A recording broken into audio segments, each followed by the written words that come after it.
Okay, this is another progress video for Game in Progress synSpace drone runners.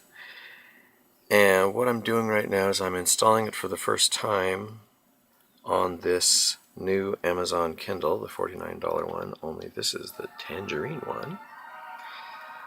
So what I've also done is I've turned off Wi-Fi. So this is an experience, both a first user experience and also a what happens if you have no network connection experience.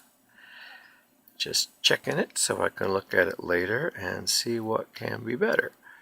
I want it to deliver you smoothly, so I have to come up with a name for myself, and other people will see this name. It should not be my real name, and it should be fun, and it's going to be given titles like Captain, so don't build a title in, just, whatever you want to be called, and, be decent, don't swear.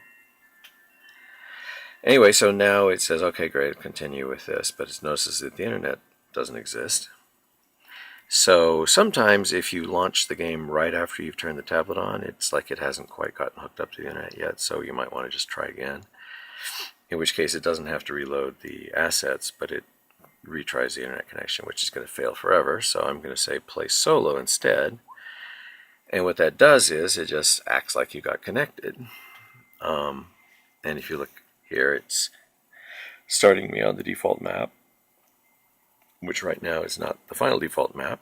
But at this point, the real default map would be running a script to actively engage me, to encourage me to pick a color, to select my whatever, and launch.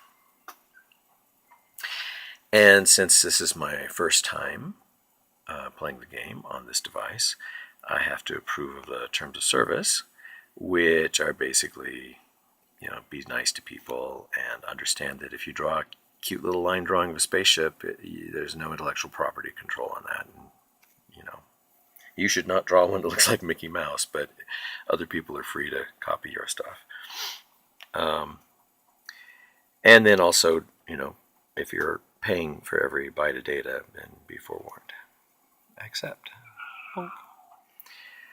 And now I'm in world on this map, which would normally now be saying, oh, at last you're here, quick, recruit, get to the blah, blah, blah, and do the blah, blah, blah. The control's blinking that you need to tap.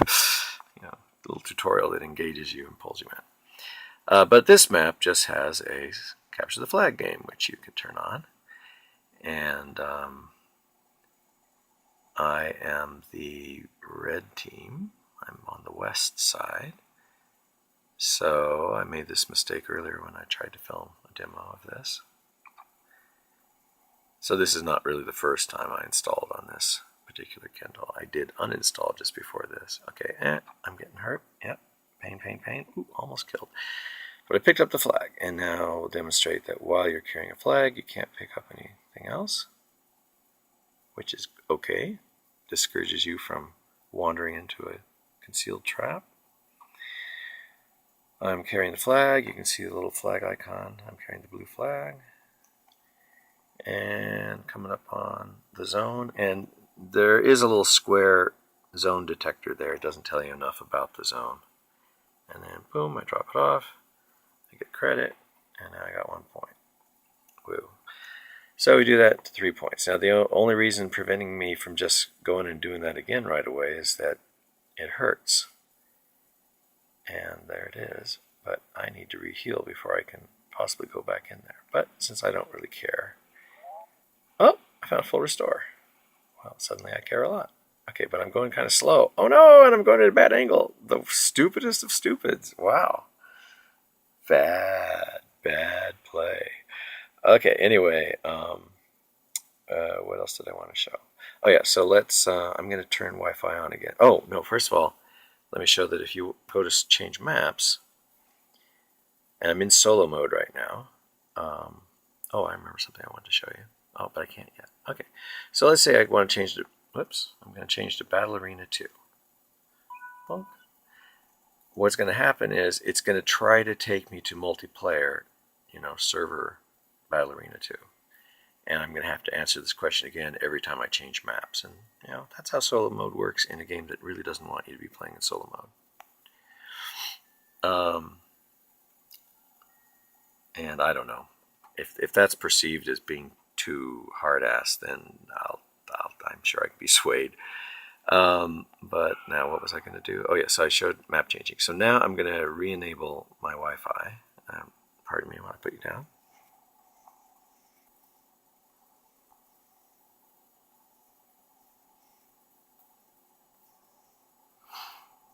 Okay. Oh, I still don't really recover very well from being put to sleep. It's better than it was, but not maybe what you'd expect. Okay, so you notice it just reconnected me to the last map I was on, Battle Arena 2, but now I'm in multiplayer mode. There was no prompt. It had no trouble connecting me. So I'll go in, and now over here, in the show frames per second control, in the nerd menu,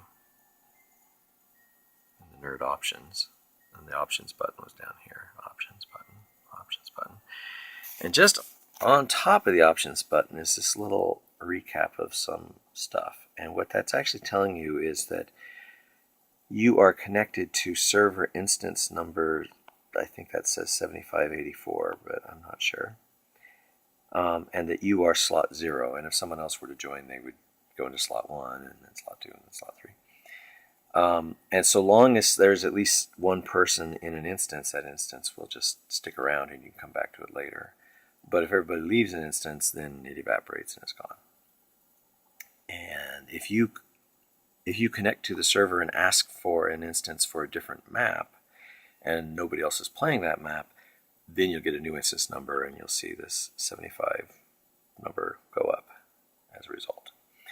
And if you have some other forms of communication with your friends and they tell you the instance number that they're in, no, I don't have any way for you to go join them in that instance number directly, which I should maybe sort of kind of do something like. But at least you can tell, no, that's not the one I'm in. You can work it out that way. And if you select the same map, I really have a hard time believing you'll have a hard time finding each other. But that's one nice thing about the party feature, which I haven't probably talked about. Oh my God, I'm going to have to make a film about the party. It's weird. It's you know, it's definitely mission creep. But again, all of this work was really foundational for Well of Souls rune runners, and it needs a party system, so it's not complete throwaway work. So what was I going to do? First of all, I'm going to go back to Atari 7 and make sure that I get connected just fine. And this should be a different number. If you paid a lot of attention, I think it should be a different instance number than it was before. Very likely it probably ended in 4 before, and now it ends in 5. Let me rewatch this just to see that. Anyway, blah, blah, blah, blah, blah. What a first-time player sees. And normally, when the first-time player got to this point, the first starting map, which is the tutorial map, will actively reach out and engage them. You know, it'll say something in character like, "Oh, you know, we're dying here. You got to come help us. But first, you'll have to learn how to move your ship," and give you a series of small challenges until you finally, achieve the goal of rescuing somebody from the evil drone factory or whatever it is. And then you will be trained, and then you can move on to the next map. Oh yeah, that's something else that I want to talk about. So maybe I'll run into one. So let's go in here. And you'll notice that brand new player, I've got the Atari 7 map, which is also known as Star Map 001, at least it is today. I've got Star Map 02, 3, and 4, and that's it. I got 4 star maps. And if you've watched any of these other films, you know there's a lot more star maps than that.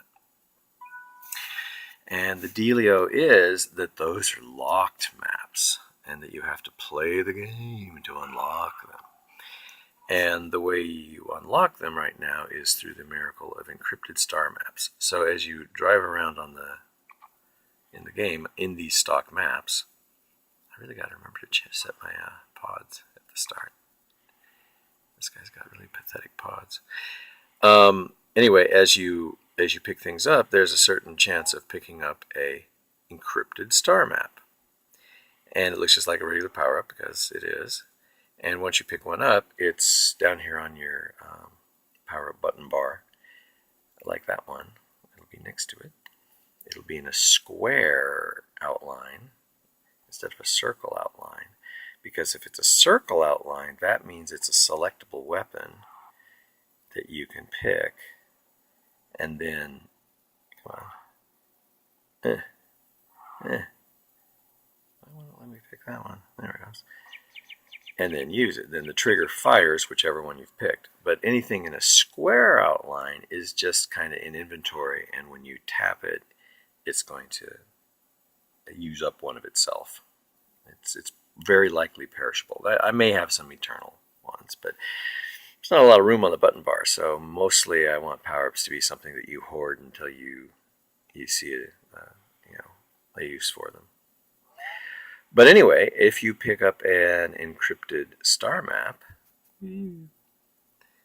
which I'm probably not going to find within the time you're willing to wait, it will show up down here in a square outline, and when you tap it, it starts the decryption process, and there's a little progress meter that tells you the exciting, oh, for the next 30 seconds, you'll be decrypting the star map. Oh, what's going to happen? Oh.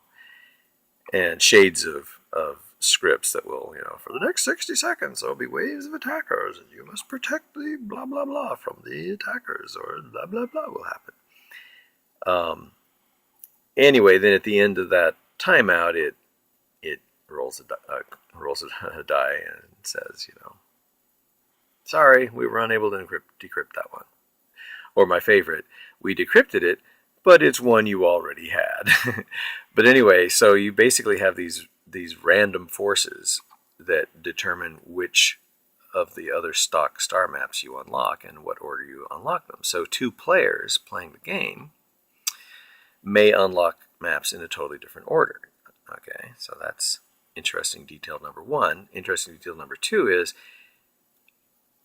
if I unlock one by decrypting it and then use it on the server, it just looks like an instance like anything else. It's just like somebody trying out a new custom star map, and I may come along, or someone else may come along and say, oh look, he's doing star map 003, which sounds, sorry, 017, and it sounds like a stock star map, but I don't have it. Anyway, so if you join him in that instance, you will in fact unlock that map of your own. And as I speak this, I'm not sure if you end up with his copy or if you end up with a stock copy. I know you ultimately end up with a stock copy, but for that one play session, I think you may actually be running off of a copy of his copy. Which is a little weird, but anyway, so that's how the stock maps, of which there are 30 or 40, will get unlocked over time, and it's also a mechanism that encourages people to meet up so as to share these maps for the people who just want to share other people's maps. And then if you want to make your own map, well, you can just start on day one making your own map. So there's nothing inhibitory there. So I have not picked up one yet, and you've been very patient, and I've probably been wiggling the camera around a lot. So here, let me try to entertain you by what? Well, this being a brand new player who has no other maps, there's not a lot I can entertain you with. Like, I can't even put on a interesting ship shell because I've never seen anybody but myself. Uh-oh. That is not the face we had before. No, I did it again since then. Okay. Note to myself, when I watch this video, I want to make sure that that is the face that we started with at the beginning of this video. I recently made a change. When I did the first test of first user experience, I realized that I had changed the way in which you pick your faces and shells since the time I had accounted for the context of a new player needing to be assigned a default value. And as a result, I was no longer assigning a default value. So a first-time player, they first of all would come up and would be told they didn't own that star map, and they would have to go. With no prior instruction, they would have to figure out how to open the map chooser panel and pick the same star map again, and launch into it. And then when it would ask them to customize their face and shell, there would be no face to begin with and no shell to begin with. It would just be blank. And that was also uninspiring. And I remember why I kind of did it that way, and that was that, well, anyway, I already explained how it came to be in that state. But point is, I didn't want it to be that way. What I wanted to hardcore force you as a brand new player to the tutorial map, which it now does. And although the tutorial map itself doesn't exist yet, and then I wanted to hardcore force your original ship to the super most boring stock ship to give you an encouragement to make that more interesting. And then I want to force your face to not always the same newbie face, because then I'll just end up with everybody with the same newbie face for a long time. So I'm starting you off with a random face picked from their stock faces. And of course you can change either of those immediately. But if you don't, then newbies dropping into the tutorial map for the first time, which is a multiplayer map,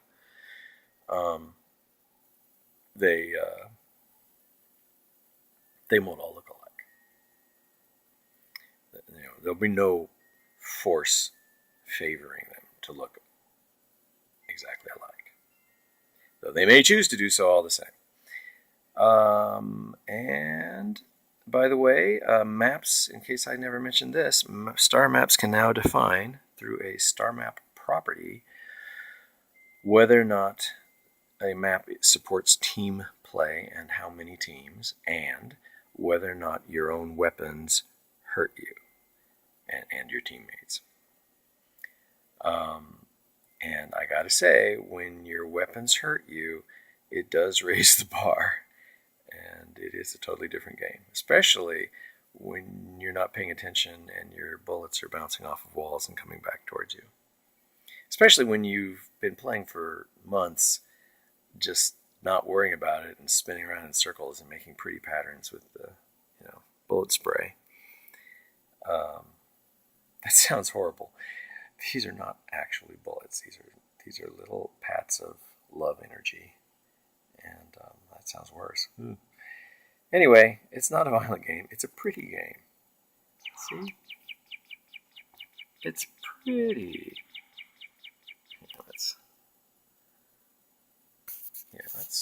Can we?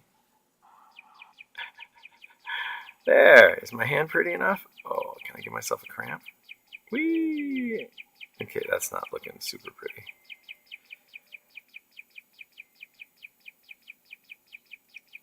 I gotta say, the stars are much higher radius on the Kindle, and I'm not quite sure why that should be.